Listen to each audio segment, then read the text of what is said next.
मेरी 65 की जंग में मेरा एक जवान, मेरा एक मेजर, जो कि आज दुनिया से मेजर अजीज़ भट्टी के नाम से जानती है, उसका कोई जवाबदेह नहीं है। हमने उनको घुस के यहाँ पे जो ये सोच के आए थे कि हम सुबह का नाश्ता लाहौर जिम खाने में करेंगे, और उनको ऐसे चित कर दिया कि वो ना तो फिरोजपुर जैसे ना तो वो फिरोजपुर में रहे और ना ही कहीं और मुंह दिखाने को रहे। ऐसा कहना उन्हें एक तरह की दावत देना ही है कि आप यानी कि हम अब पूरी तरह तैयार है, आप जो करना चाहें कर सकते हैं। तो लेकिन पहले अगर ऐसी कोई स्टेटमेंट देनी है तो पहले आप अपने अंदरूनी हालात वाक़ियत पहले अच्छी तरह जायजा ले लें, उसके बाद कोई ऐसी स्टेटमेंट दें। अब किसी को कह देना कि हम पूरी तरह तैयार हैं, एक तरह से उन्हें दावत देना ही है। लेकिन अगर वो कोई तैयारी कर भी रहे हैं तो उनके तो ज़हन में आ जाएगा कि हम कर सकते हैं कुछ भी। हमारा जो डिफेंस का बजट है माशाल्लाह वो अच्छा होता है, और हमारी फौज जो है वो बेसिकली जज्बा उनमें जो है ना, वो एक ईमान का जज्बा जो होता है वो एक अलग चीज़ है। फिर पाकिस्तानी होने का जज्बा, उससे उनमें लड़ने की जो ताकत है या जो भी है ना, वो अल्लाह खैर करे। एक मुसलमान जो है वो ऊपर से फिर पाकिस्तानी, उसका ये जो है ना एक माइंड सेट जो है ना वो रिलीजियस भी होता है। इंडिया क्या हमारे साथ कोई भी मुकाबला करे तो हम उनकी ऐसी की तैसी और ईंट सीट बजा देंगे। इंडिया हमेशा हमें इस बात पर ताना देता है कि जो हमारे 93,000 सोल्जर्स ने इंडिया के आगे घुटने टेक दिए थे, इंडिया हमेशा हमें इस चीज का ताना मारते। इसका जवाब आप कैसे देना चाहेंगे उन इंडियंस को जो इस वक्त आपको देख रहे हैं? मैं पहले उनको सोचता हूँ और उनकी हैरान जो वो एक एज ए न्यूज़ पेश कर रहे हैं घुटने टेकने वाली। आप तो मेरे उस अनवर जो सिपाही अनवर है उसका मुकाबला नहीं कर सकते, जिसने आपकी ज़बान जिन्होंने उसकी ज़बान काट दी, उसके हाथ काट दिए, बाजू काट दिए।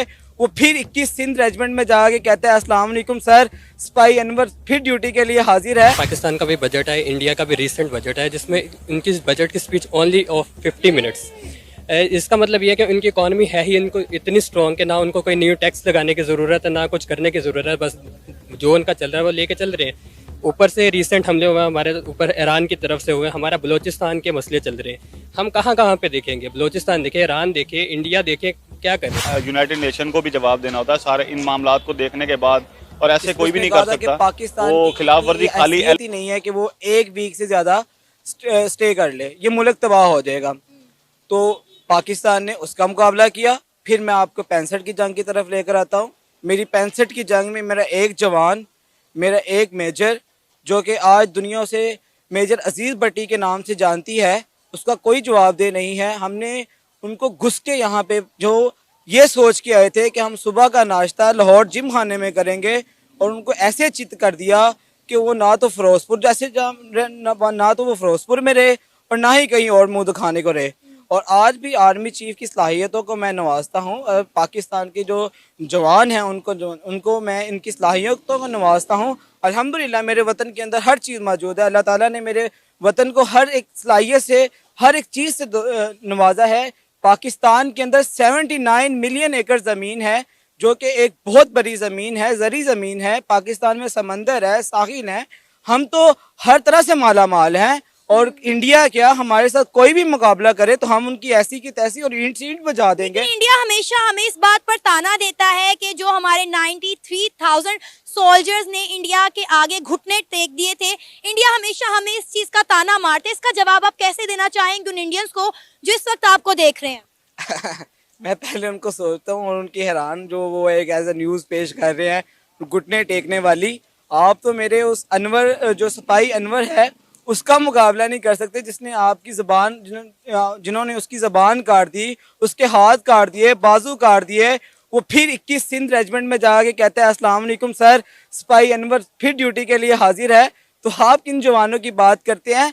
मेरे जवानों के अंदर ये हौसला है कि वो कहीं भी LOC पे जाके खड़े होकर ये कह सकते हैं कि मेरे वतन का इकबाल हमेशा सरबुलंद रहेगा और इंडिया की ईंट से ईंट भी बजाएंगे। हमने वही नारा लगाया था कि बन के रहेगा पाकिस्तान, बट के रहेगा हिंदुस्तान, और ये नारा आज भी कायम है। और ये अलग बात है कि मुसलमान जो है, पाकिस्तान कौम जो है, उसके जो तासुरात हैं, उनमें जो बहामी ताल्लुकात हैं वो अलग हैं। लेकिन अब अपने वतन की खातिर, उम्मत मुसलमा की खातिर और नबी मेहरबान सल्लल्लाहु अलैहि वसल्लम की राह हक की खातिर हम तो अपनी राह, अपनी जान, मेरे जवान तो बाद में है, पहले मैं जाके अपनी जान कुर्बान करूंगा। मुझे ये बताएं कि क्या सिर्फ जंग लड़ने के लिए कोई जज्बा ईमान ही काफी होता है। पाकिस्तानियों में जज्बा तो कूट कूट के भरा हुआ है, इसमें कोई शक नहीं है, लेकिन जंगें सिर्फ जज्बों की बुनियाद पर नहीं लड़ी जाती।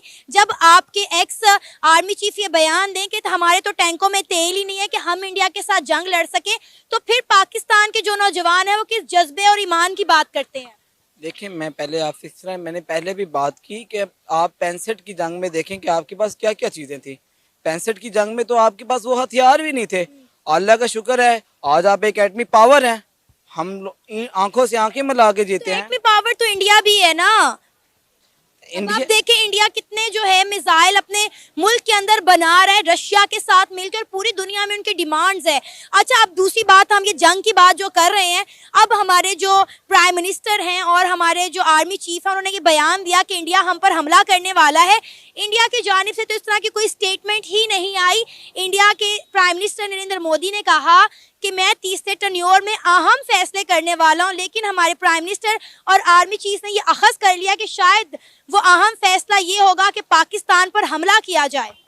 देखें, आप पाकिस्तान, मैं इस पे जो सिंपल जवाब ये दूंगा कि इंडिया जो है ये हम बड़े सगीर से लेकर आज तक 2 कौमों में हम रहे, जिसमें हमने वो सर सैयद ने हमें वो 2 कौमी नज़रिया भी दिया।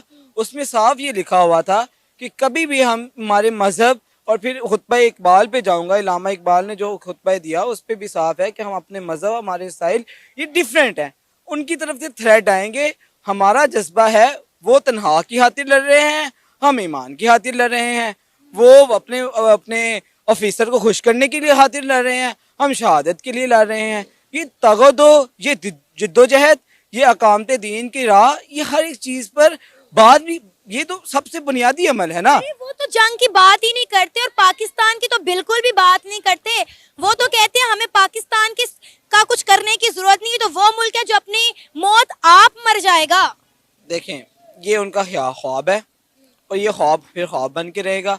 अगर वो जंग की बात नहीं करते और हमारी तरफ से ये थ्रेट मौजूद हैं, तो अल्लाह का शुक्र है, अल्लाह ताला ने हमें बहुत सी फिर अच्छी एजेंसियों से भी नवाजा हुआ है, फिर जो कि उनके थ्रेट्स को उनके वतन के अंदर घुल के जाके भी मिटा सकते हैं। फिर इंडिया को फिर ये चीज़, एक जो बुनियादी चीज़ है वो याद रखनी चाहिए कि आपका एक त्यारा आया था और सिर्फ एक त्यारे ने उसको कश्मीर के पहाड़ों के अंदर गिराया था। तो ये उन्हें याद होना का, उनके बहुत वाक़यात है, 65 की जंग के वाक़यात, फिर 71 में हमने उनको चुप करवाया।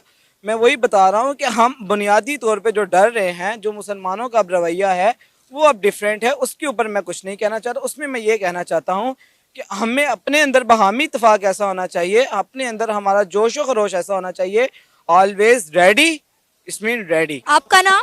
मोहम्मद अरसलान। मुस्तफ़ा अहमद। क्या करते हैं आप? जी, हम MBBS की स्टडी कर रहे हैं। Medical student. जबरदस्त। अच्छा, आपको पता है कि पाकिस्तान के साथ जो हालिया प्राइम मिनिस्टर हैं तारड़ साहब और पाकिस्तान के आर्मी चीफ आसिम मुनीर साहब, उन्होंने एक स्टेटमेंट दी है दोनों ने कि इंडिया पाकिस्तान के कुछ हिस्सों पर कब्जा करना चाहता है और इंडिया कभी भी पाकिस्तान पर अटैक कर सकता है, जिस पर हमारे आसिम मुनीर साहब ने कहा है, जो कि आर्मी चीफ है, उन्होंने कहा कि अगर इंडिया ने पाकिस्तान पर हमला किया तो पाकिस्तान की फौज पूरी तरह से तैयार है इंडिया को मुंह तोड़ जवाब देने के लिए। क्या कहेंगे, इस वक्त पाकिस्तान जिन क्राइसिस से गुजर रहा है, क्या हम किसी भी खित्ते के साथ जंग मोल लेने को तैयार हैं? जी बिल्कुल नहीं, हम तैयार हैं। देखिए, पहले तो अपने मुल्क के हालात ही देखने चाहिए कोई भी बात करने से पहले। ऐसा कहना उन्हें एक तरह की दावत देना ही है कि आप, यानी कि हम अब पूरी तरह तैयार है, आप जो करना चाहें कर सकते हैं। तो लेकिन पहले अगर ऐसी कोई स्टेटमेंट देनी है तो पहले आप अपने अंदरूनी हालातों वाक़यात पहले अच्छी तरह जायज़ा ले लें।